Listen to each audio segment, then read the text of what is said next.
It's enough, I think. It's enough, I think.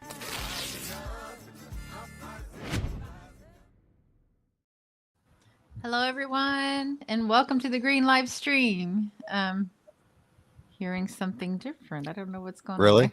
Oh, okay. Okay, I'm gonna mute. Scott, you take over. Okay. Yeah, no problem. Hey, everybody. This is Green Live Stream. And actually, we are here with Adam Turl, and I want to welcome Adam Turl to our live stream tonight. How are you doing, Adam? I think I'm okay. It's nice to be here with y'all. Yeah. I wonder if Edie has got her echo problems, because I used to have echo problems. I would have to shut down and reboot my computer. So, oh, you're muted, You're Edie. still muted. I think we might have to start over. I don't know what happened. So hang on, everyone. We're going to end and start over. Oh, really? Okay. What is it going to allow that? I don't know. Huh. Because it says it's going. I think we're okay. You know, we could have people comment to see if they're having any issues. Yeah, it's going, but I hear a repeat. The echo thing. Yeah. You know what? But you should be able to log out and come back in and not stop the whole thing. Okay, I'll try. Yeah, because that's what I used to do. That's what I was telling Adam in the early days. But it had something to. I just had to reboot the entire computer, like clear the whole thing, and then. But yeah, echo could be really bad on StreamYard. I mean, it's so bad that you just can't take it. You know, like sometimes, you know. So I understand why Edie was freaking out. But yeah, I was looking for my headphones to try to mitigate, but I couldn't find them. Okay, yeah, I know. And then at some point we tried to get like real professional, and you know, I got the mic set up and the headphones and everything. And I mean, I think it sounds a little better, but it's not that big of a difference if you use one or not. It's not a big deal. The sound is it's mostly the room that you're in. I know enough about sound to know it's really about the room. So and turn off the air conditioning, and luckily, yeah, right. Heat dome again. Hey, Edie, how are you doing? Somehow it opened twice in my browser. Okay, that's okay. God. I did not mean to do that. I don't know how that happened. That's never happened before. So yeah, no, but that's what it's about. There's something like I know with my computer, I had something else that was tapping into the StreamYard and running it twice. Okay, well, here we go. Yay. I'm your host, Edie, and this is my buddy Scott. Hey, everybody everyone. knows Scott, and we're welcoming Mr. Adam Turl. What's going on, Adam? I lots of stuff. Most of it bad. But, yeah, right. So Adam's down here with me in the Carbondale area. Okay. I met him, just recently. Which I can't remember which protest we were at, but through the SIDSA and you know, the Free Palestine movement down here. So when it became clear, like the mass starvations were no longer, you know, on the horizon, but we're here.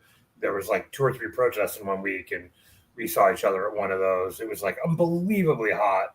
I drank like 3 giant bottles of water, and still had to stand in front of the fan and put ice cubes on my head when I got home. But I believe I kind of like I put out the call, like, can we just go to the street? Do we have a graphic? And I think you saved my graphic because I'm not a graphic person. And I was surprised how many people actually came. And then we had another one on Friday that was organized by the regular Ceasefire for Palestine group here in Carbondale. And then I think we had even another one, didn't we? Yeah, I think the anarchists had one earlier in the week. Mm. You know, which was good too. Although everybody was wearing black, and I do that all the time. I go out in my black, and I'm like, "What was I thinking?" Like it goes with everything, and it's you know, like it.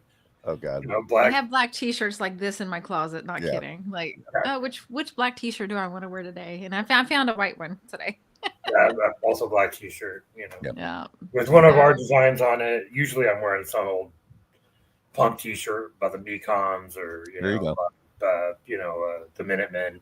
Not the racist border weirdos, but the early punk LA. Well, I think both of us know the original. Both of us know the original bit about it. Yeah. We got it. Corona, the theme song to Jackass. Okay. Yeah. Oh yeah. Yeah, but they cut out the very political lyrics, on the theme song. So That was one thing I thought was interesting. When punk started, I was real young, and I remember thinking, "Oh, my mom's not going to take me to that Sex Pistols concert, is she?" But I did also, clueless, right? So then, years later, did I realize how political punk was? I didn't even understand that part of it. I didn't get it at all. Well, maybe your mom just knew how bad Johnny Rotten was going to get politically later when you started supporting like reform in the UK. Right. She had vision. Oh, like, no, that guy's going to sell out in the worst way. I mean, you sure you don't want to go to a Dead Kennedy show? Yeah. Come on. Stick to Flag, or, So did you get to go see them? That's my question. No. They broke up. They went down to Texas, and the band fell apart. So they actually didn't even make their tour. They did like half a tour or something. Well, I was never allowed to go see live music when I was living at home either. Okay. I didn't get to see my first concert until I was 19. Okay. They went down to Texas and they heard the Butthole Surfers and they're like, they're not that good. We should break up. Evidently, they're really nice. The folks from the Butthole Surfers. But anyway. Okay. And I'm kind of right. I don't think the Never Mind the Bollocks. I mean, God Save the Queen was a good song, but the album is not that great. They didn't have the. What's interesting is I know those two guys in London like created the whole punk music thing, and it was like forced, right? And I don't think they really had the music side of it down yet. They didn't get it. Like there's in Sex Pistols, there's kind of a bluesish guitars, it's like, oh no, guys, no. I think the Americans got it much better, much early on. Yeah, I agree.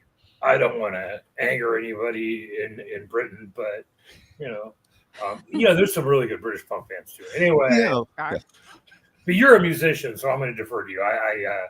I tried several instruments and I had no success. I'm just a music lover. So. Yeah. No, I'm just a music lover. I like so much music. You can't even pigeonhole me. Yeah. Like it's almost impossible. Oh no, Everything from classical to disco to punk to the loudest in your face rock and roll to I used to be a headbanger back when I was younger. I just like great music. So Oh, and my mom had me doing piano lessons at like the age of 6 or something. So yeah, no, I've got the history, and I played Debussy and all this shit. So yeah. Oh my god. No. Yeah. Well, I lived next to this. She must have been in her 80s or 90s, Mrs. Marbury, here in Carbondale on Maple Street, and she taught piano. So of course, right next door, I went, and took me 2 years to learn the theme song of The Great American Hero. If you I remember that. So that's where my talent was at on music.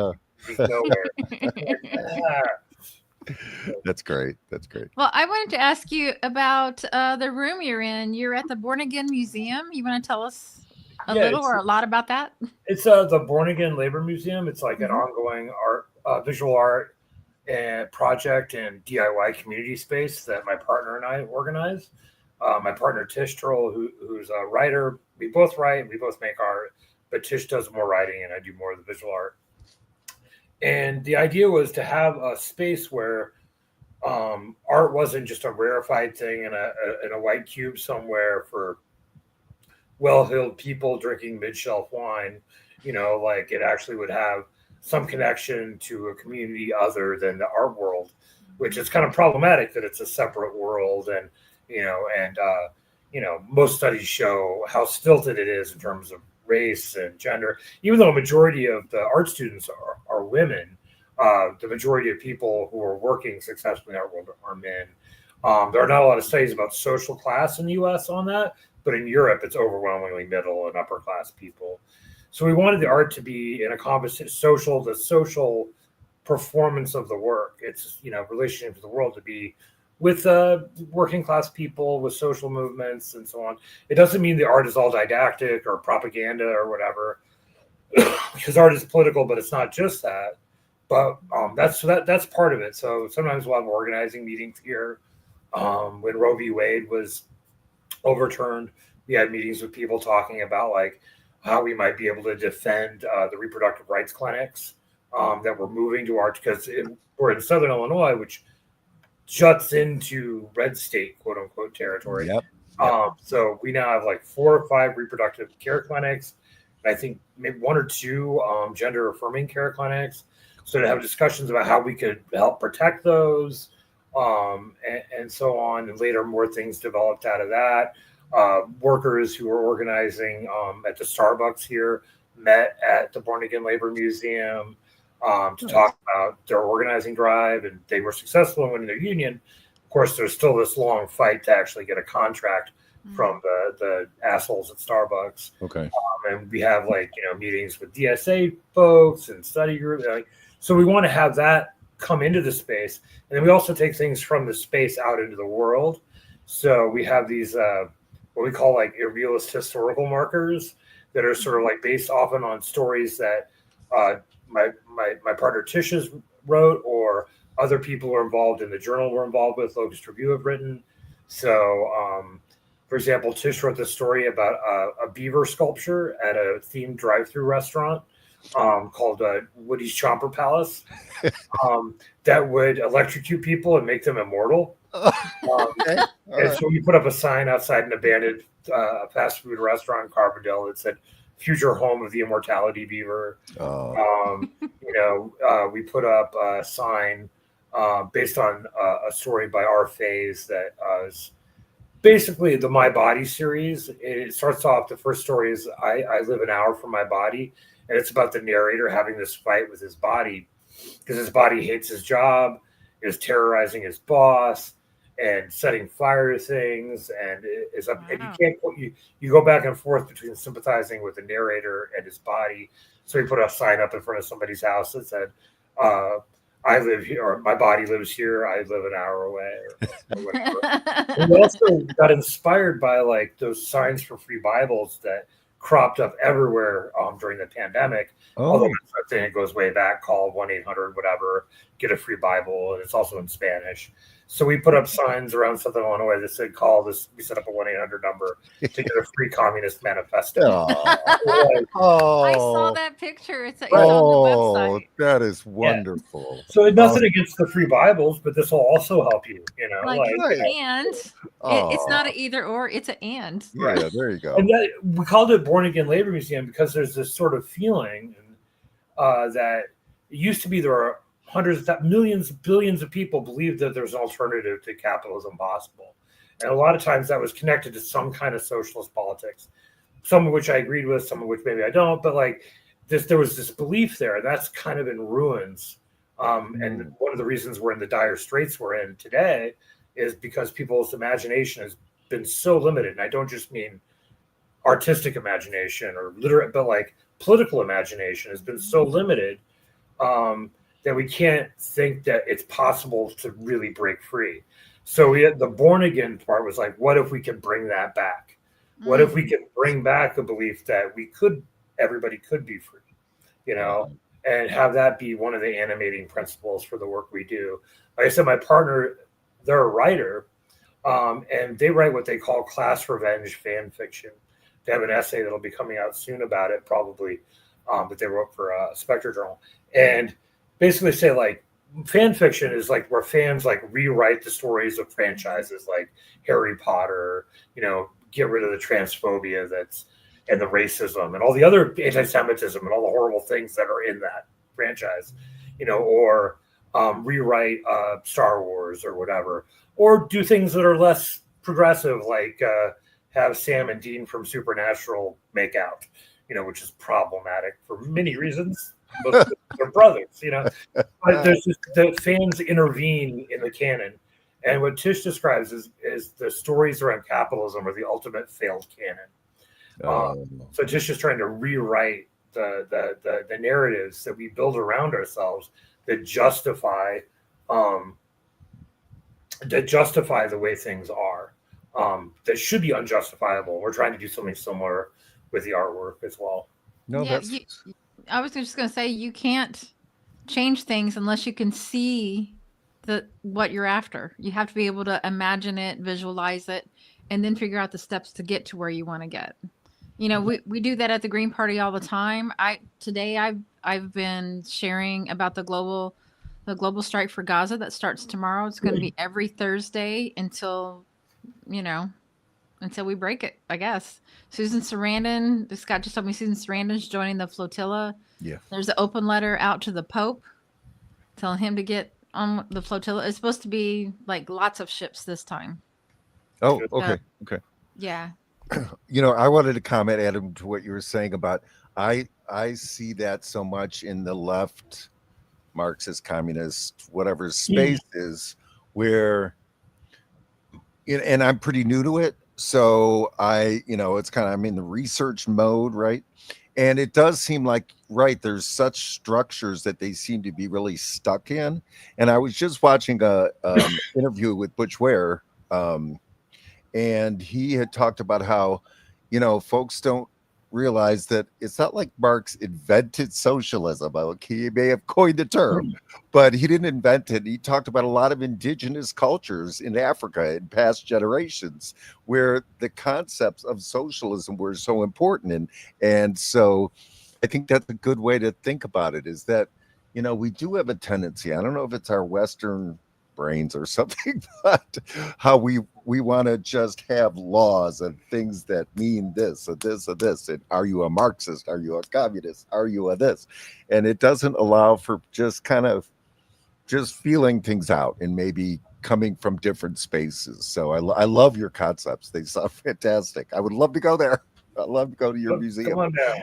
Yeah, I love it. It sounds so cool. I mean, Carbondale's got the empty lot where the Denny's used to be. There's lots of stuff to see, so. There you go. I mean, I keep telling him how cool it is down here. I mean, I do consider myself a Marxist, but I also consider myself heterodox. Like, I don't think that, Marx wasn't, Pope or anything, or, or infallible. Marx does point to like things like, all right, whose interests are these things in, and whose interests are they to change it, right? And and pointing to like the material basis for the injustices that we have is important for us to figure out how we're going to beat them.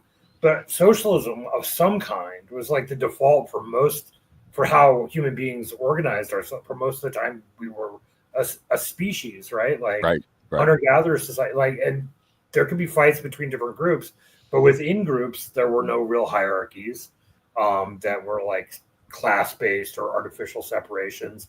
Right. Frequently, you had much freer approach to gender and so on.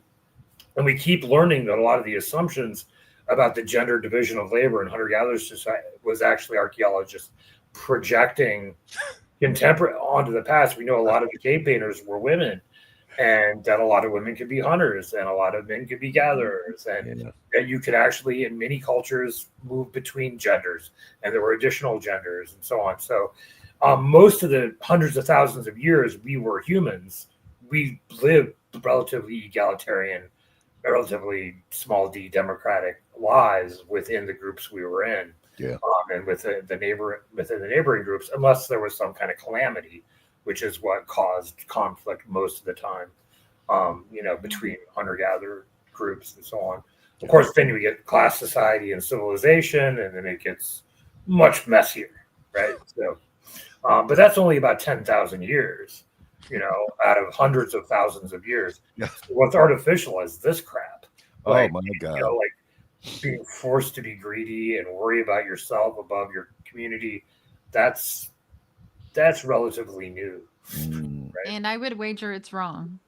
Yeah. It's not good for the planet. We're destroying the planet. Yeah, because if I'm okay and everybody else is terrible, I'm not really okay, because there's some part of me that has to die to be okay with that. Well, and also, what are they going to do? Go off and like live in their compound in New Zealand? I read Mask of the Red Death when I was like 7. I know it's not going to work. You can't, keep nature out in that way. So there is, I think we are in this moment where we have to. There's an urgency to everything that needs to be changed. Yeah.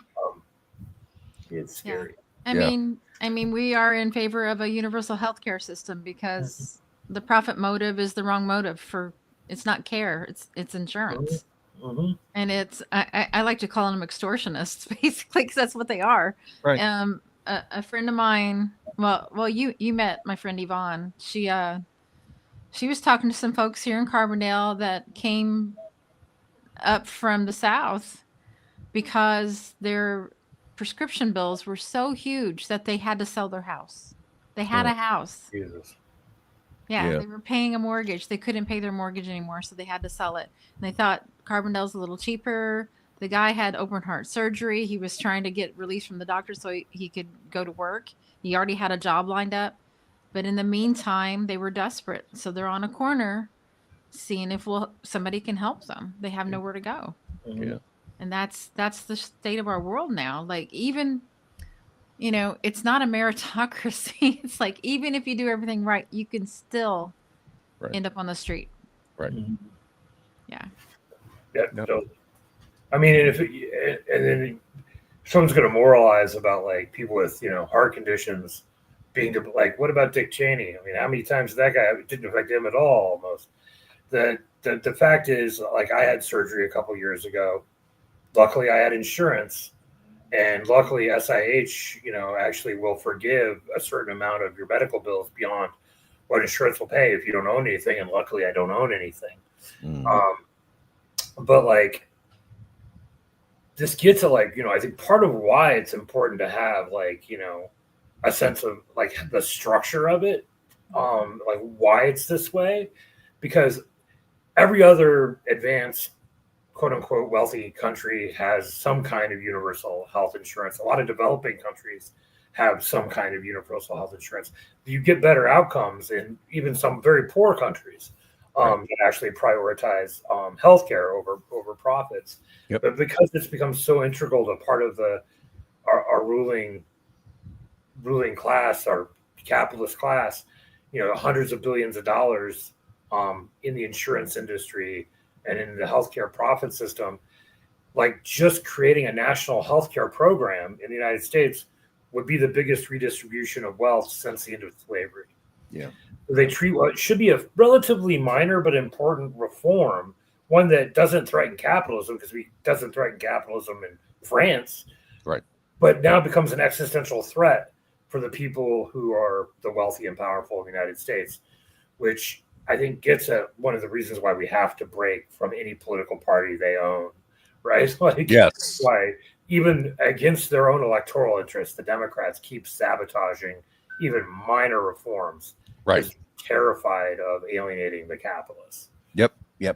Yeah, people don't, and that's kind of our battle here at the Green Party, is getting people to recognize that. It's still this constant thing where they cling to the Democratic Party because they think there's some slight chance. Mm-hmm. And I mean, my theory is Mondami is basically kind of a plant, because again, they know that they've got almost no one left. They committed a genocide for 15 months. All of the senators and all of the House of Representative people voted for those bombs. They voted to end UNRWA. And so they, and the public knows.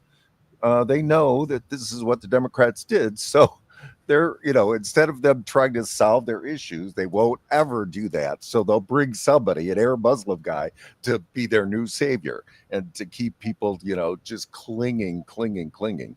And that's kind of our battle here as the Green Party, is to convince people you don't have to go that route. I mean, you're sitting alone in that voting booth. You can just vote for the Green Party person. And it's not that difficult, but it's the convincing of them that, Well, yeah, to give up on what they've known and what they believed in. I mean, it's kind of like a messy breakup.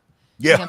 People believe the Democratic Party was stood for like labor and working class and rights and things like that. And then to see them, actively do a genocide, like vote for it, fund it, run cover for it.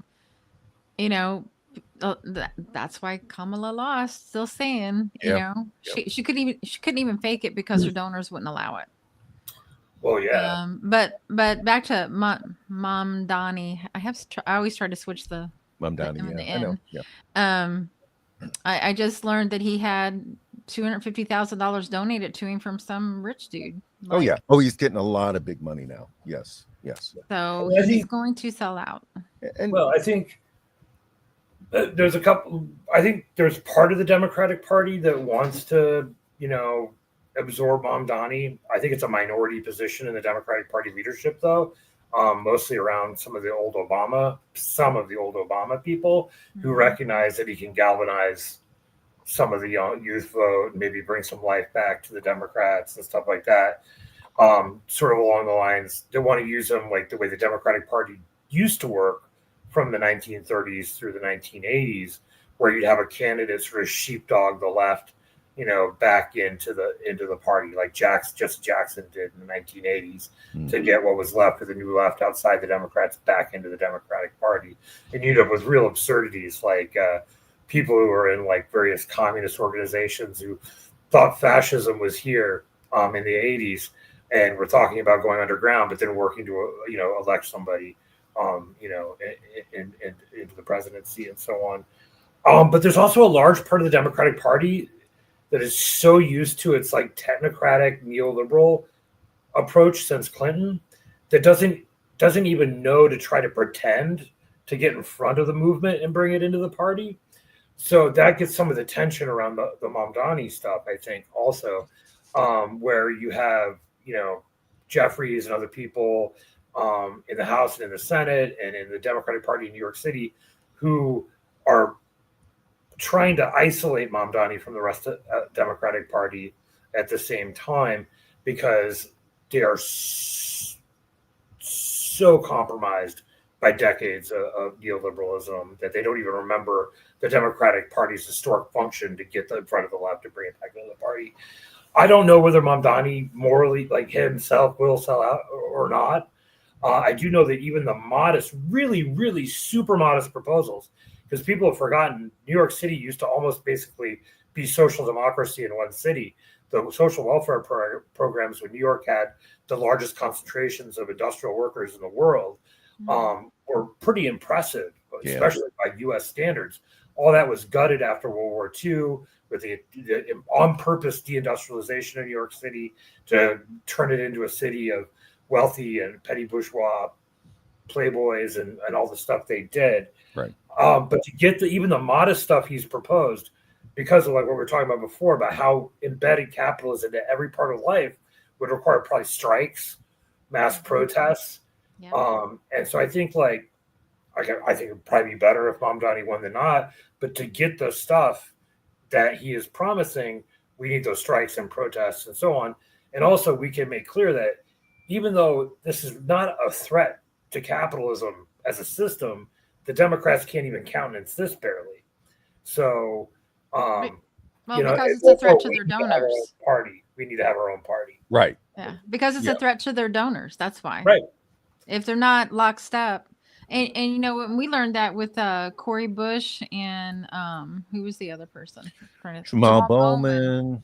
Like Right. if you just hint at that you're not going to fall completely in line, they just find a way to get rid of you. So that's kind of what breaks my heart about people that do have good ideas and would be good if they were allowed to do what they wanted to do, but the Democratic Party gets them and just shreds them. And then on the other side, Marjorie Taylor Greene is starting to make sense, and that's really freaking me out. You can, of course, make sense on Israel for the wrong reason, too, right? Like, Yeah. it's a genocide, and I support Palestinians and their right to resist unconditionally. Mhm. I'm a little suspicious when the same people who talked about Jewish space lasers, are now like, I'm like, are you here because you care? You're like, go ahead. Sorry. No, I was just gonna say I kind of take a different opinion. What I think is so cool about it is her audience hearing these things. She did a tweet about property taxes, how we shouldn't even have that. Okay, that's pretty great for her base to start hearing that, And so I think it's great that her base is hearing the things she's saying. I agree. I mean, all these people, there's some plot going on with having Marjorie Taylor Greene be the spokesperson, but it's good that that audience hears it. Well, MAGA sort of subsumes its differences under the figure of Trump to a large degree, but that's starting to get complicated for them. But there's a wing of MAGA that combines some kind of the sort of the racism and the American pride, all that garbage, which is basically an elaborate coded racism, with a sense of social grievance also. Not just the individual grievances that most of them have because they're bigots or whatever, but moving towards classically fascism offered some kind of social solutions in addition to the racism, right? So something for the in-group. It doesn't usually deliver that, right? Like it and purges its own true believers early on, like in the Night of the Long Knives in Germany. So I think there is a wing of MAGA that does want welfare for the right kind of people, that does want, like, you know, some sort of rationalization. And one of the dangers is if we continue to outsource the representation of the exploited and oppressed masses or whatever to the Democratic Party, we could get outflanked on those questions by the right, right? Like by a section of the right. And that's why we've got to not declare like like out of whole cloth everything we need, but like take the steps we need to have an actual independent party nationally that can compete. Because as long as we keep having millionaire lawyers represent us, they're not going to actually represent us. Right. Yeah. Well, I don't know if you know, but the Green Party now is the third largest party in the country. We beat out everybody else. Jill Stein and Butch Ware was on the ballot for 95% of voters across the country. If it hadn't been for the Trump is scary, I think we would have even done a lot better. The problem is they both work to keep us off the ballot. So we spend months and months and months trying to get on the ballot before we can even start campaigning. So here in Illinois, it's what's the average? So say you want to run for U.S. House.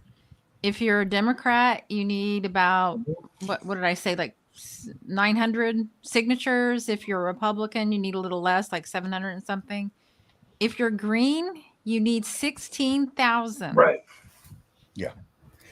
And, I wanted to speak to what you were saying, Adam, about, we need an independent party. I think that's I feel like that's the major goal of the Green Party, is to convince people that the Green Party is that independent party, because I think that they still think, oh, they can't win. But if we had some great labor focused independent party, and then we could do it. Well, I mean, we're here, but there's just this concept that they think, oh, it can't win, so therefore I'm not going to vote for it. Where you just flip that around, you say all you got to do is vote for it, and it'll win. And then they right? can win. It's really easy. And there's, I was just going to say, there's hundreds elected already across the United States. And Butch is driving hard to be governor of California. And he's got a shot. It seems like he really has a shot. Supposedly that conference they had that the union put on, SEII, the union that happened just this past, SEIU, is that what? And supposedly he just like tore up the place, and they gave the woman who's running, the Democrat, a really hard time, supposedly. Help me, teacher in the Democratic Party, California. She's a teacher. She was. I'm talking about Katie Porter. Katie Porter. Yep. Oh, he's running against Katie Porter, because I know Kamala chickened out. I mean, dropped out. So Katie Porter's in the race. Yeah. Right. So, I mean, and, it is true. If he did win, that I think that would completely change the dynamics, because right now they don't think the Green Party can win. And if we had one big win, I think everything would change. And, the thing about that I do like about the Green Party, I've been actively involved for about a year or so, is how open it is. It's really an open system. I mean, where other groups that I hear of, like the PSL, and I know you're with DSA, and I hear about how there's always these problems because the top down is, like still wanting to work with Democrats, and so because Green Party is so open, it really allows for anybody with the right ideas to get in there. Now, I'm not saying we don't have problems, we don't have people that we disagree on ideas with, but I think that's what makes it such the, at least at this point in history, in American history, the right place.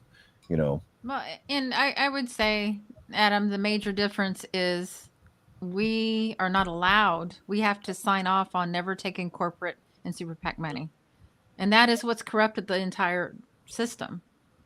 So, without a doubt, yeah. It also puts, a little bit of a disadvantage because we can't get some billionaire to come in and fund us and get us in office. But then, should we get there, we're not going to sell out because we don't owe them anything, Right. Well, the DSA is also like a multi-tenancy organization. There's all sorts of different points of view, and there was just a election, and our national leadership shifted to the left pretty substantially with there's several different caucuses represented in the national leadership and so on. I worked on the Ralph Nader campaign in 2000 and 2004. Okay. I organized, along with other people in Rogers Park in Chicago, the Rogers Park Committee to elect Ralph Nader. Nice. It's my experience with Green Party is a little bit more uneven, I think, than yours, because some of the Greens weren't happy that we did that. They thought we should have but there were people, we were like, come recruit everybody. We don't care. But we didn't want it to just be only, because the Ralph Nader thing was kind of a movement thing for a while. It sort of erased after the hanging chads and all that stuff in Florida, where everybody tried to blame Ralph Nader for George Bush winning or whatever. Sure. But the Electoral College and all the other reasons why George Bush didn't really win. Disappointed. But yeah, and there was like, a rally of 10,000 people that people paid to get into for Ralph Nader at UIC, just south of downtown in Chicago. I think Eddie Vedder played the guitar, and what's his name? Roger and me. Michael Moore. Michael Moore spoke and everything. So there's this real feeling that it could be a break. It was sort of like, in a way, we thought of it at the time as the Seattle anti-WTO protests kind of going to the polls, right? But that whole movement and moment sort of got washed away by the political reaction after 9/11. I worked on the 2004 campaign, and that was much more brutal. When Peter Cameo, who had been a socialist back in the 70s, ran as the vice presidential candidate along with Ralph Nader. And we did rallies with Peter Cameo and so on. And read Peter Cameo's old debates with Michael Harrington about who's going to be the lesser evil. Should we vote for Democrats in 76 or whatever? Okay. So I'm all for working with the Green Party on elections and so on. There are questions about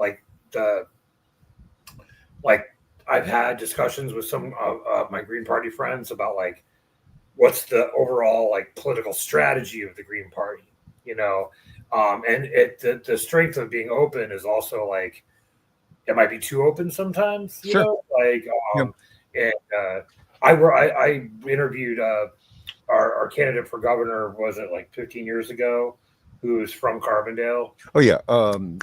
Rich Whitney. Rich Whitney. Whitney, yeah. And then later, and that was great. He said great stuff. And then, and then I got sort of alienated from him because of some not so great stuff he said later, Well, yeah, he left the Green Party on pretty not so great terms. And, yeah. Because we stuck with rights for everyone. Right. Yeah. That's before I came. I've only been green for a little over a year, but I feel like in my heart I always have been. And I voted for Ralph Nader. That's the first time I heard of the Green Party, and I kind of did it out of spite because C-SPAN was supposed to be broadcasting his speech, and then they switched to George W. Bush's workout room without him even working out in it. And then I'm like, oh, you're not going to let me see him, so now I know I need to vote for him. Yeah. Because the censorship just made me angry. And Adam, the thing is that it is true that the Green Party is like an open system. So you're right. I mean, I'm sure the Green Party of 2000 is completely different than the Green Oh Party yeah. of 2010, which is completely different than the Green Party of 2024.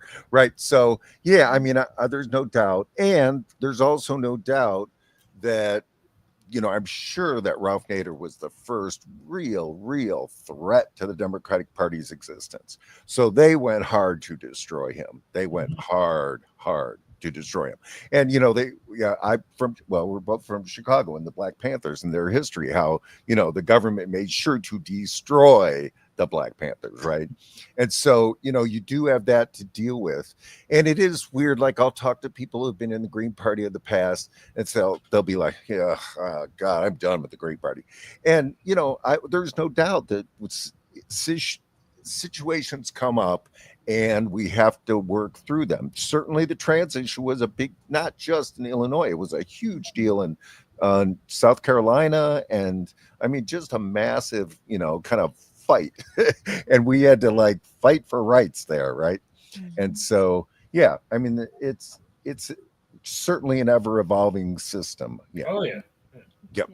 Well, the Illinois Green Party is coming back to life. Yep. Scott's the chair now, and I'm one of the organizers, and he asked me to run for office, so I'm going to be a candidate. All right, I am a candidate for lieutenant governor. There you go.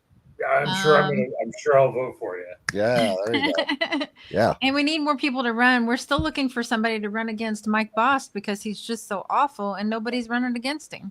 He's out there on his big, beautiful bill victory lap and photo ops, and it's just Yeah, well, but nobody wants to challenge him. Well, they got public television here in town, Yeah. And I see him all over somebody needs to Facebook. run against Bost. It can't be me. I had too much fun in my youth, but somebody else should run against Bost. Yeah. Sure. Like that guy. Everybody says that. I just got to find the person, because if I wasn't doing this, if I hadn't already been asked to do this, I would run against him in a heartbeat. Yeah. I can't do both, so. Well, and again, I don't want to get too deep into their structural issues, but we're trying to get back to established party status, Right. which is so, and we can run 7 statewide candidates. Hence, Edie's agreed to do this one. So yeah, it's yeah. Well, it'll be a more useful vote than my last presidential vote. I'm pretty sure I voted for Vernon Supreme. Instead of Kamala Harris. The Green Party wasn't on the thing, so yeah. I voted for Vernon Supreme rather than Kamala Harris, and obviously I was going to vote for Trump. I couldn't bring myself to vote for somebody complicit in a genocide. Right. And I'm in Illinois, so it wasn't going to, matter. I made sure that Jill was on able to be written in legally in all 108 jurisdictions. I was part of that team to make sure that happened, because it's a lot of paperwork to fill out and making sure they have it on the right day and all that kind of stuff. And by the time the election actually got here, I wanted to go to the polls, but I can't be everywhere. So, and I didn't have a team yet. I've done the signature defense for candidates. It is not fun because the Democrats can pay people to be there, and you're like there on you took time off work or whatever, because the reason you want to vote against these people is because you're not rich, right? Yeah. So you're like doing it in your free time, and you don't have that much free time, and this smug, smarmy lawyers sitting across from you challenging things that shouldn't be challenged, but you don't have to. Right. Yeah, it's just perfunctory. Yeah. Adam, I wanted to ask you more about your graphic art, your visual arts, and are you doing anything currently that you are and his presenting? book. Oh, right, your book. Oh gosh, we didn't even talk about that. I mean, we're always making sculptures and artworks, and so on. We're putting out the next issue of Locust Review, which we work on with a group of artists around the United States, but also India and the UK. We're putting that out. It's going to probably have a bunch of anti-BJP, the anti-fascist posters for the movement in India, possibly also posters for here that'll be in the issue that people can use, as well as there also might be a Marxist children's book explaining how capitalism works in a way that's not going to freak children out. I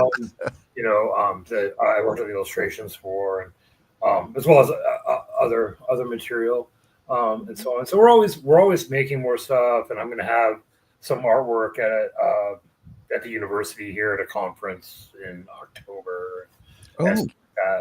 Oh, I did put out a book it came out in May with Revol Press, which is Revol Press, which is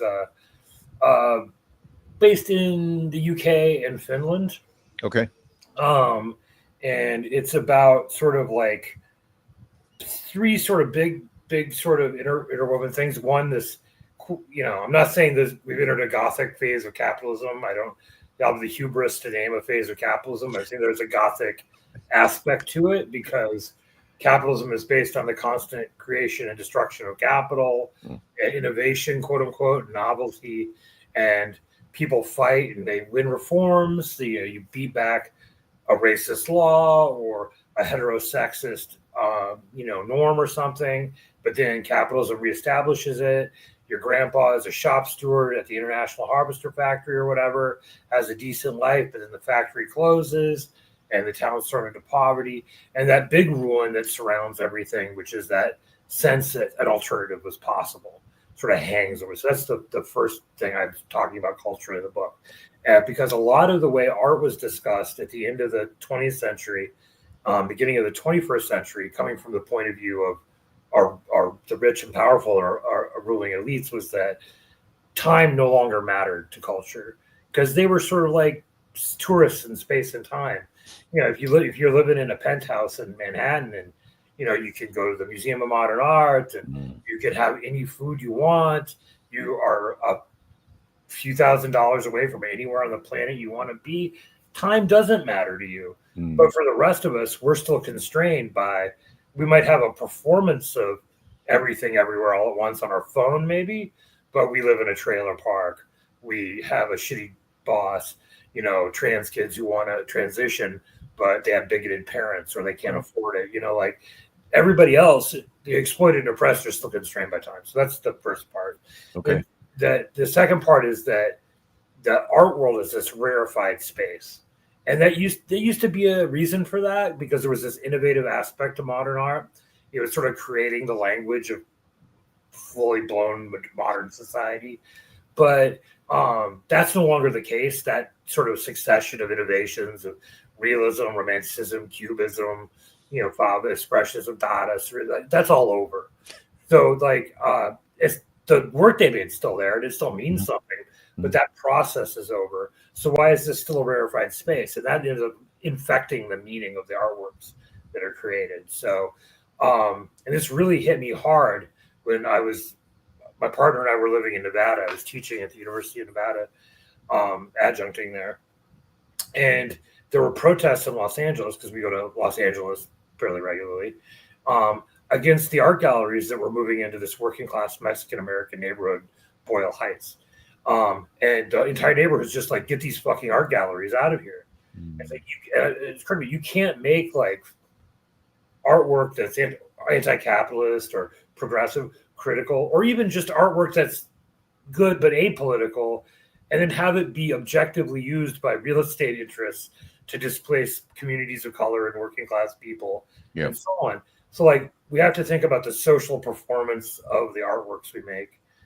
And then the third thing that the book is about is the fact that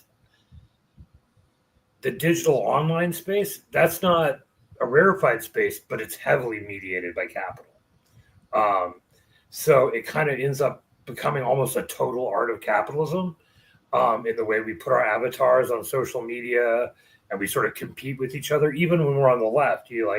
If you remember all the hullabaloo about people calling each other out a few years ago, you might be calling out somebody online for the right reason, but you're in this sort of individual competition to call people out. You're trying to prove that you're the best anti-capitalist, which is sort of kind of capitalist, right? Like, to prove I'm the best at being, I am so not racist. I am so not sexist.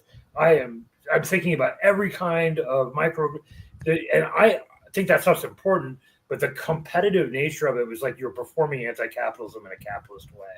Okay. I think that the online space ends up becoming this sort of total art of capitalism that we participate. Stop calling. So, you know I'm doing that. I don't know why they're calling. Yeah.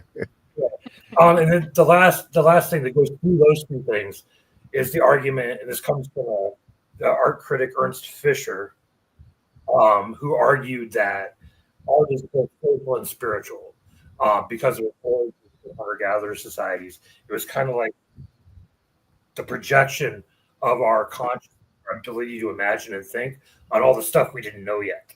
Like, we had this breakthrough where like we can figure out reproduction and name the seasons and figure out which plants are good for us. And, all this brilliant insight that we suddenly had as we became humans. So that ability to know far outpaced what we could know. And sort of art fills the void. And as we learn more, things break off from art. Things become theology, science, history, and so on, when it was all this big soup of unknown at the beginning.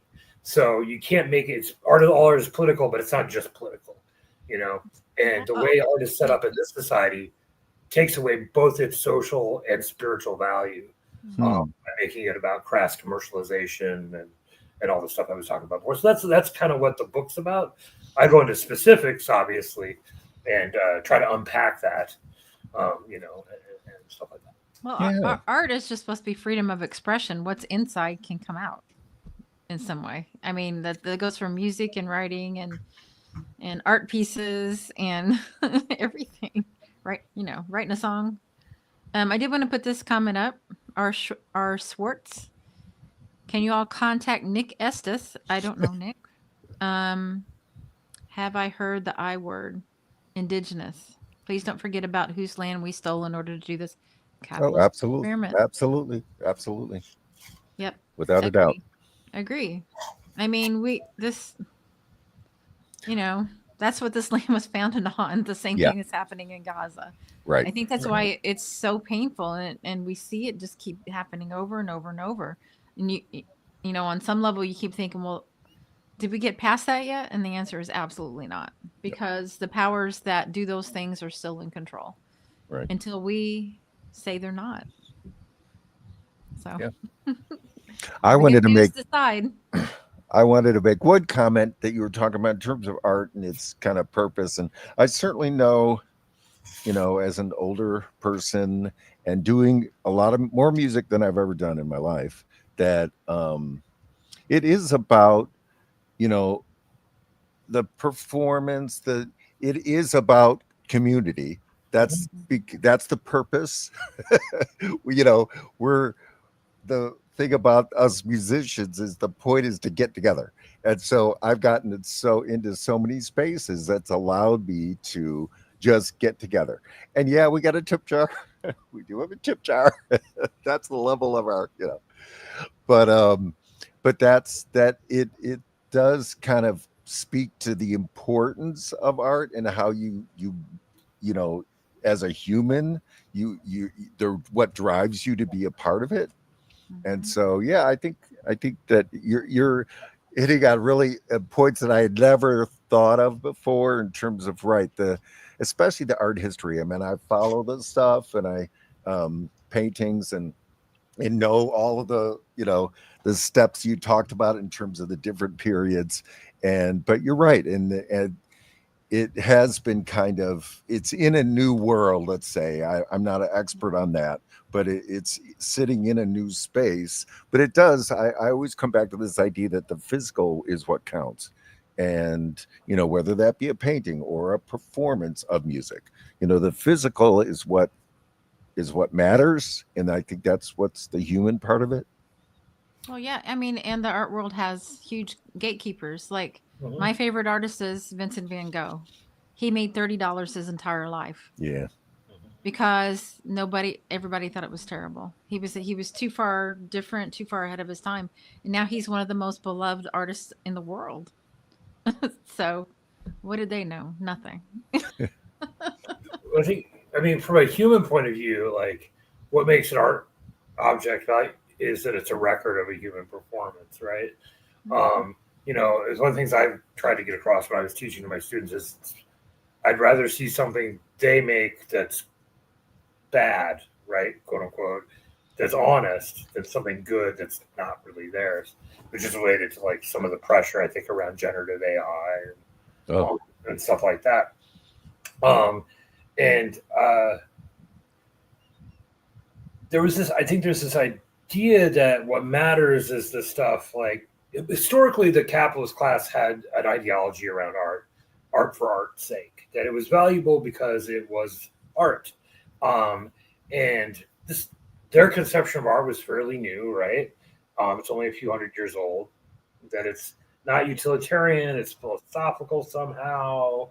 And they separated it off in an art museum, and after they had collected it and everything, which on the one hand had this democratic aspect to it, the creation of the Louvre, after the creation of the revolutions of France and so on. But on the other hand, also aggrandized the individual in a particular way, right? Like the capitalist, the rich industrialist with their top hat could read themselves into see this artist, they're misunderstood and they're a genius, like me in my car factory, even though like none of that is actually true, like either way. And the artist is nothing like the guy who owns a car factory and so on. They sort of flattered themselves with their conception of art for art's sake. Yeah. But then they got rid of it. They got rid of that ideology at the end of the 20th century, and they didn't really replace it with anything. It became clear that was absurd at one level, kind of after modern arts innovation period ended. You could no longer really say like this is like, partly because that was a process that helped capitalism create visual culture, but also, that there was an elitist aspect to art for art's sake. But what happens when you get rid of the elite ideology, but leave the actual infrastructure? So there's still an art museum, right? There's still the Art Institute of Chicago. Yep. Some things are in it, some things are not in it. There's negotiations, usually focused on gender and race and so on, less so on class.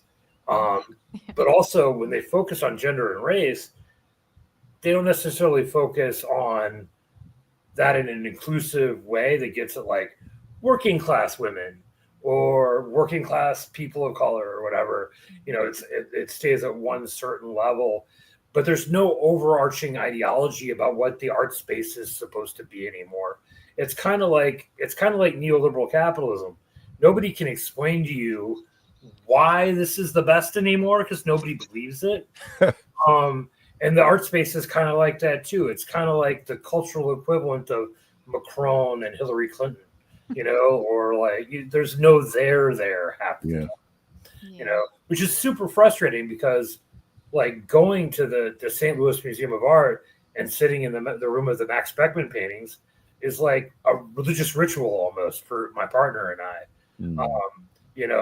and sometimes there's new stuff that we like, but a lot of times you just get the feeling it's a money hustle of some kind going on, and I'm not initiated into the why. Okay. Yeah. I know exactly what you're talking about. As an artist, self-taught, didn't go to school for it. But people tell me that they like it, and I have sold several pieces. Yeah. So, but there's spaces I can't get into. Yeah. To be able to make it a living. You know what I mean? It's one thing to be told you can't come in here because you're uncouth. It's another thing to be told you can't come in here and I don't know why. Just fuck you. That's kind of the way it's now, right? Like, well, I will say Carbondale's been incredible. I've been at the Art Space 304. I'm going to be in a cafe coming up at the end of the month, and I've been in the Corridor Gallery. So, the people around here are fantastic. They don't hold it against me because I didn't have professional training, and they just like my work. So that's good enough, and that makes me happy, and for an artist, the money is just to keep living. Like that's an aside. The best part is seeing somebody take it and enjoy it and know they're going to love it.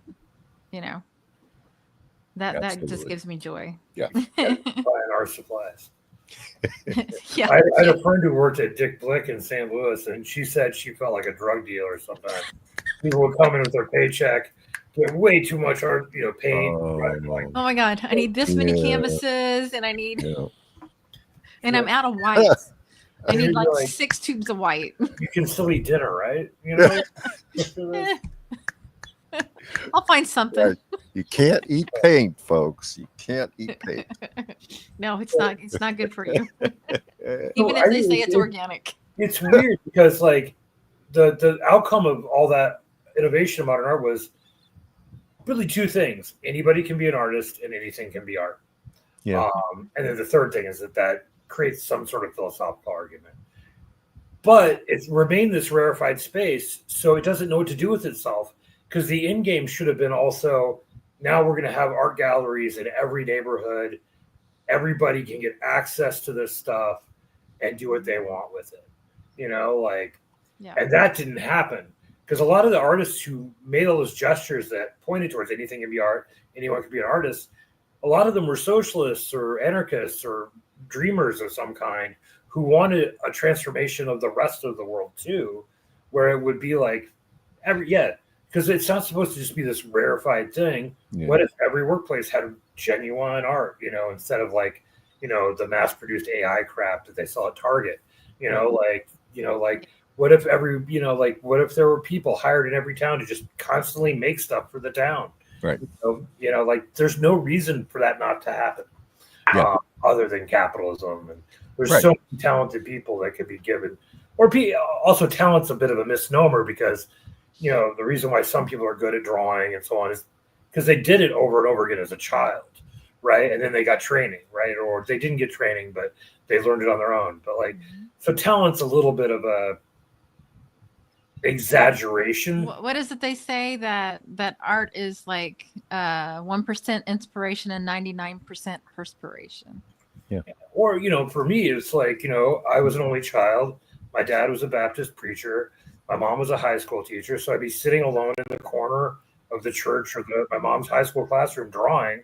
And then, a teenager or a college kid or an adult says, that looks really cool. It's like affirmation, so you keep doing it, you keep doing. And then by the time you're 15, 16, you're not that bad at it. It doesn't mean that you were, I don't know, touched by Zeus in the womb or something. In fact, the idea of genius initially was a social idea that it was something everybody could tap into rather than something one person had, I know it's very personal, but as for me, I don't know. It's my personality. I had this goal. I was going to be the greatest pop composer in history. So I was like, okay, we got John Lennon, we got Paul McCartney, we got Stevie Wonder. I got some competition here. I'm going to work. And that's what I did. I sat there and fucking worked my ass off to try to be the best that I could.